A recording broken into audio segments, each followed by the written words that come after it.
যে 2-3টা কারণ, তার মধ্যে ওইটা একটা।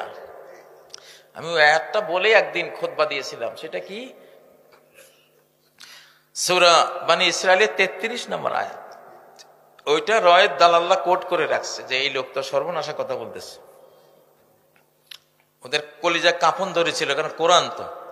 সে আয়াতটা ছিল, ওয়ামান কুতিলা মাজলুমান ফাকাদ জাআলনা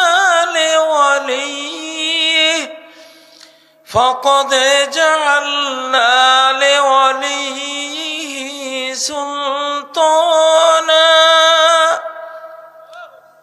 যে আমার এই জমিনে মজলুম হয়ে খুন হবে তার ওয়ারিসদেরকে, পরবর্তী জেনারেশনকে আমি ক্ষমতা দেব, আমি দেব।